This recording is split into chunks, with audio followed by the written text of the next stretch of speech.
अगला टॉपिक है आपका लेंस की क्षमता, कैपेसिटी ऑफ लेंस या पावर ऑफ लेंस या लेंस की दक्षता भी इसको हम लोग कहते हैं। ठीक है, समझिए ध्यान से।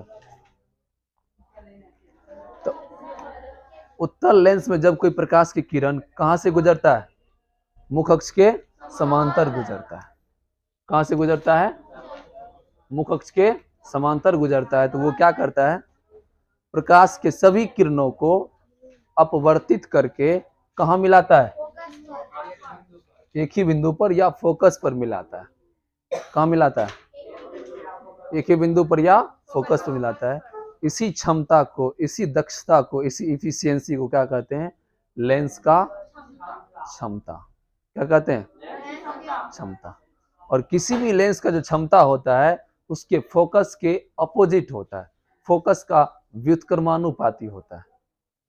ठीक है, इसी कारण फोकस का जो वैल्यू हो जाएगा P बराबर 1/f, मतलब फोकस का उल्टा। जैसे 5 का उल्टा क्या होता है, 1/5। 10 का उल्टा, तो फोकस का उल्टा 1/4 फोकस। ठीक है, और लेंस का जो क्षमता का ऐसा ही मात्रक होता है उसको हम लोग कहते हैं डाईऑप्टर।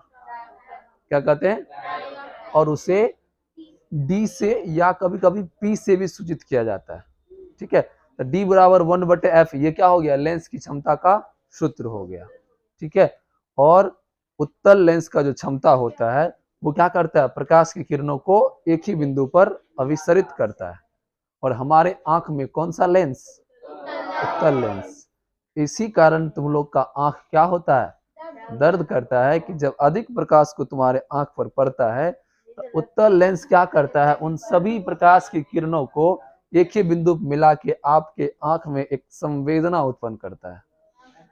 ठीक है, जिसके कारण आप लोग के बॉडी का अधिक एनर्जी लॉस होता है और बॉडी रिस्टोर मांगने लगता है।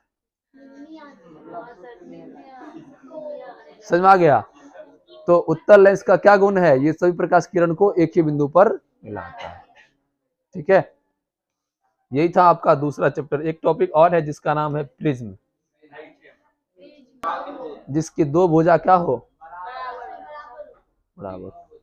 हाँ, जिसकी सभी भुजा आपस में क्या हो, तो वो क्या बनाता है, उसका एक काट बनाता है। इसी को कहते हैं हम लोग प्रिज्म का काट।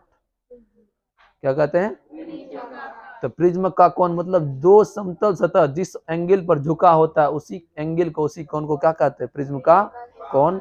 और दोनों कोण या दोनों काट या दोनों सतह जो है ना, सतह बेस वाले, आधार वाले भाग से क्या बनाते हैं, एक समबाहु त्रिभुज का निर्माण करते हैं। यही था आपका प्रिज्म। अब प्रिज्म का उपयोग या प्रिज्म का कुछ पारदर्शक या इसके अलावा और भी जो प्रिज्म के बारे में आपको बताएंगे वो नेक्स्ट चैप्टर में बताएंगे। इसी के साथ आप लोग का दूसरा चैप्टर क्या हो गया,